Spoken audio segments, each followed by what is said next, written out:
दोस्तों, कई दौर की पराजय के बाद गांधी परिवार ने फाइनली मोदी शाह से निपटने का प्लान तैयार कर लिया है, ब्लूप्रिंट तैयार कर लिया है। और आप कह सकते हैं कि इस नए साल में एक बड़ी सर्जरी कांग्रेस में होने जा रही, जिस सर्जरी का काफी वक्त से सबको इंतजार था। हालांकि राहुल गांधी जो हैं वो कांग्रेस के मेन लीडर ही रहेंगे। आप कह सकते हैं कि मोदी और शाह और अडानी और अंबानी, इन पर जो हमलावर जो तेवर हैं वो राहुल गांधी के जारी रहेंगे।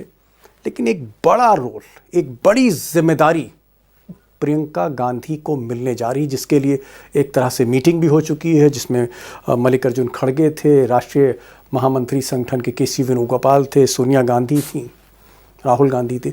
तो की रिस्पॉन्सिबिलिटीज चुनाव की प्रियंका गांधी को मिलने जा रही है। और इसकी शुरुआत भी हो चुकी है, क्योंकि असम में जो चुनाव होने जा रहा है, बीजेपी वर्सेस कांग्रेस डायरेक्ट, उसकी स्क्रीनिंग कमेटी का चेयरमैन पहली बार प्रियंका गांधी को बनाया गया है। और दोस्तों, खबर यह भी आ रही कि कांग्रेस में जो बड़े नेता, कुछ बड़े नेता जो नाराज चल रहे थे, कोई गांधी परिवार से नाराज है, तो कोई केसी वेणुगोपाल जो ऑर्गेनाइजेशन सेक्रेटरी हैं, नेशनल सेक्रेटरी, उनसे कोई नाराज है, कोई खड़गे साहब से नाराज है, कोई और किसी कारण नाराज है। ये जो नाराज नेता थे, कोप भवन में बैठे थे बहुत से, जिनको तंज करके बीजेपी कह रही थी कि स्लीपर सेल हैं, ऐसे नेताओं से भी बातचीत चल रही है। इनमें प्रमुख शशि थरूर हैं, और शशि थरूर से ऐसा कहा जा रहा है कि डील भी हो गई है। जो उनकी नाराज़गी थी, गिले शिकवे थे, वो दूर कर दिए गए। मनीष तिवारी, एक और बड़े नेता पंजाब से आते हैं, इनसे भी बातचीत चल रही है, इनको भी मना लिया गया। और भी कई नेता हैं जिनसे बातचीत हो रही है, और ऐसा कहा जा रहा है कि प्रियंका गांधी की उसमें भी भूमिका है। लेकिन दोस्तों, कांग्रेस की जो सबसे बड़ी दिक्कत है, आप कह सकते हैं जो सबसे कमज़ोर नस है, वो उत्तर भारत है, जिसे आप हिंदी पट्टी, हिंदी बेल्ट कहते हैं। और खासकर उन राज्यों में हिंदी बेल्ट के जहां सीधी टक्कर है, बीजेपी वर्सेस कांग्रेस है। अब इन राज्यों में ऐसा कहा जा रहा है कि ज्यादातर जो नेता हावी हो रहे हैं वो दक्षिण भारत के। दरअसल कांग्रेस में इस वक्त दक्षिण भारत के नेताओं का बोलबाला है।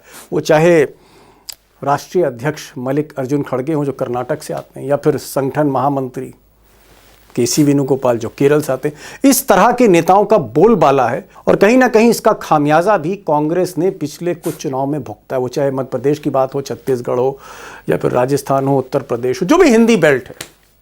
अब कहा यह जा रहा है कि केसी वेणुगोपाल जिन्हें राहुल गांधी का अमित शाह कहा जाता है, उनको एक बड़ी पोजीशन देकर केरल भेजा जा सकता है। अगर कांग्रेस केरल में चुनाव जीतती है, कुछ महीने बाद जो चुनाव होने जा रहे हैं, तो केसी वेणुगोपाल की ऑफिशियल कहा तो यह भी जाता है कि कांग्रेस वही चला रहे हैं राहुल गांधी के इशारे पे। केसी वेणुगोपाल केरल जा सकते हैं, हो सकता है मुख्यमंत्री बन के जाए, और उनकी जगह उत्तर भारत का कोई मजबूत नेता इसकी पोजीशन पर बैठ सकता है, जिसके साथ प्रियंका गांधी का राबका साबका रहेगा। अब सच्चाई तो यह है कि कांग्रेस के लिए मुसीबतें कम होती दिख ही नहीं रही, हर मोर्चे पर मुसीबत है। और सबसे बड़ी जो दिक्कत है वो ये है कि कांग्रेस का जो स्ट्रक्चर है, जो ढांचा है, जो संगठन है, वो वीक होता जा रहा है। बूथ पर कांग्रेस सबसे ज्यादा कमजोर है बीजेपी की तुलना में। और चाहे वो हिंदी बेल्ट हो, चाहे वो वेस्ट की बेल्ट हो या ईस्ट की बेल्ट हो, बूथ ही सबसे बड़ी कांग्रेस की कमजोर नस है। और एक रिपोर्ट में देख रहा था जिसमें कहा गया है कि खासकर उत्तर भारत के जो राज्य हैं उसमें क्या क्या होना चाहिए, कांग्रेस क्या करने जा रही है, या कांग्रेस को क्या करना चाहिए। मिसाल के तौर पर अगर आप मध्य प्रदेश देखें, तो मध्य प्रदेश में जहां कमलनाथ या दिग्विजय सिंह जैसे बड़े बड़े नेता हैं, यहां का रिजल्ट बिग जीरो है। अगर मध्य प्रदेश में कांग्रेस ने अच्छा किया होता तो हो सकता है कि मोदी प्रधानमंत्री भी ना होते। अगर मध्य प्रदेश ने कुछ सीटें दे दी होती, कुछ सीटें बिहार से आ गई होती, तो मोदी जी हो सकता है 240 की जगह 210 पे आ जाते। मध्य प्रदेश में सबसे बड़ा संकट यह है कि लंबे समय से वहां पर कांग्रेस का शासन है। कुछ समय के लिए कमलनाथ आए थे, लेकिन अमित शाह ने एक ऑपरेशन करके माधवराव सिंधिया के बेटे को इस तरफ करके, बीजेपी की तरफ करके कमलनाथ की सरकार गिरा दी। तो आप कह सकते हैं कि पिछले कुछ समय में सिर्फ कुछ ही पल कांग्रेस मध्य प्रदेश में रही है, वरना हालत बहुत खराब है। अब ऐसा कहा जा रहा है कि कांग्रेस को एक स्थायी मुख्यमंत्री की तलाश है, हो सकता है उसकी घोषणा हो। आदिवासी और किसान मुद्दों पर भी आंदोलन करने की जरूरत है। और रिपोर्ट में यह भी कहा गया है कि अंदरूनी जो गुटबाजी है उस पर भी सख्त कार्रवाई करने का इरादा अब गांधी परिवार रखता है। चाहे वो कमलनाथ की लॉबी हो, चाहे वो जीतू पटवारी की लॉबी हो, चाहे वो दिग्विजय सिंह की लॉबी हो, या किसी ABCD बड़े नेता की लॉबी हो। इन लॉबीज़ को तोड़कर कांग्रेस को एक तरह से एक यूनाइटेड टीम की तरह खड़ा करने की कोशिश मध्य प्रदेश में हो रही है। अगर आप राजस्थान देखें तो राजस्थान में भी सत्ता में रहने के बावजूद कांग्रेस चुनाव हार गई। एंटी इनकम्बेंसी इस बहुत ज़्यादा थी। कांग्रेस यहाँ भी प्रयास कर रही है कि अशोक गहलोत और सचिन पायलट, इनकी जो दो लॉबीज़ हैं और ये जो दो नेता हैं, इनको भी करीब लाया जा सके, लड़ाई ख़त्म कराई जा सके। हालांकि काफ़ी हद तक लड़ाई ख़त्म हुई है। स्थानीय मुद्दों पर भी कांग्रेस फोकस करना चाहती है, क्योंकि जो भजन लाल शर्मा की सरकार है, बिग डिसअपॉइंटमेंट है। ज़मीनी कार्यकर्ताओं को दोबारा सक्रिय करने की कोशिश पर कांग्रेस फोकस करेगी और शायद बूथ मैनेजमेंट को फिर से रिवाइव किया जाएगा। इसी तरह से अगर हम छत्तीसगढ़ की बात करें तो छत्तीसगढ़ में भूपेश बघेल की सरकार 5 साल चली, लेकिन उसके बाद बीजेपी ने फिर ओवरटेक कर लिया और यहाँ पर भी बीजेपी लगातार कमज़ोर हो रही है। ऐसा कहा जा रहा है कि आदिवासी बेल्ट पर कांग्रेस बहुत बड़े पैमाने पर फोकस करने जा रही है और भूपेश बघेल ने कुछ अच्छे काम किए थे, उन कामों को आक्रामक तरीके से जनता पर पहुंचाने की कोशिश हो रही है। इसके अलावा कांग्रेस को यह भी तय करना होगा कि भूपेश बघेल ही सीएम फेस होंगे या जो राजा साहब हैं बार बार जो मुख्यमंत्री बनने की कोशिश करते रहे, वो मुख्यमंत्री फेस होंगे। तो यहां पर भी स्पष्टता नहीं है who will lead Chhattisgarh from Congress. अब दोस्तों मेरे पास उत्तर प्रदेश की भी रिपोर्ट है, उत्तराखंड की भी है, हिमाचल प्रदेश की भी है, गुजरात की भी है, हरियाणा की भी है, लेकिन मुझे लगा समय ज़्यादा हो जाएगा। लेकिन लब्बो लुआब ये है, बूथ लेवल पे कांग्रेस बहुत कमज़ोर खड़ी है। दूसरी कई कंस्टिट्यूएंसीज़ में, विधानसभा क्षेत्रों में उम्मीदवार नहीं है। और तीसरी सबसे बड़ी बात, बहुत से गुट हैं और आप कह सकते हैं कि जो कहानी छत्तीसगढ़ की वही कहानी उत्तराखंड की है, वही कहानी पंजाब में, वही कहानी गुजरात में। तो हर जगह एक सर्जरी की ज़रूरत है। बहरहाल इस नए साल में अगर कांग्रेस अपने रंग ढंग को और ढांचे को पूरी तरह से बदलती है और इस सर्जरी को ज़मीन पर इम्प्लीमेंट करती है, लागू करती है, तो हम कह सकते हैं कि बीजेपी के लिए एक बड़ी मुसीबत खड़ी हो सकती, मोदी शाह के लिए एक चैलेंज बड़ा खड़ा हो सकता है। और वैसे भी मिस्टर मोदी के लिए आने वाला जो रास्ता है वो उतना आसान नहीं है। वो 14 और 19 जैसा रास्ता आसान नहीं। रोज़ नई मुसीबतें खड़ी हो रही हैं देश में और दुनिया में। अब दोस्तों इस सर्जरी में वक्त भी लगेगा और बहुत विल पावर, इच्छा शक्ति भी चाहिए। और वैसे भी इसके जो नतीजे हैं वो 4-5 महीने में आपको दिखने नहीं जा रहे।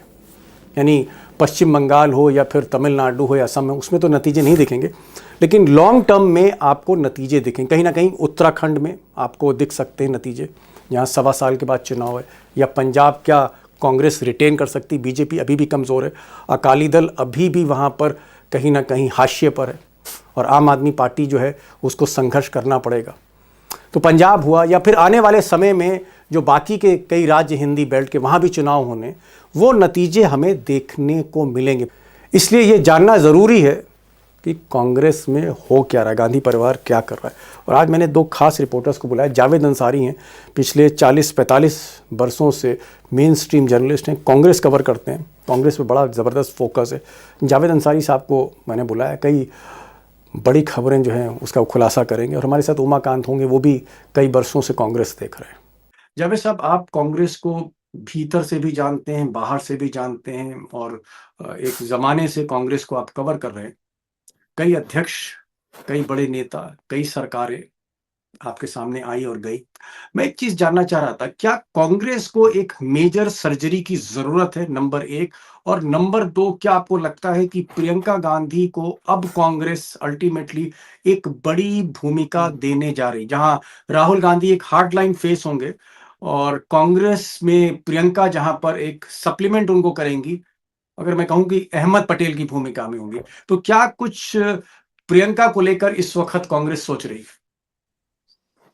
देखिए, मेरी सूचना के अनुसार प्रियंका गांधी को और प्राथमिकता मिलेगी, प्रियंका गांधी को और जिम्मेदारी मिलेगी। पहले शुरू में जब वो आई थी तो उनको उत्तर प्रदेश का जनरल सेक्रेटरी बना दिया गया था।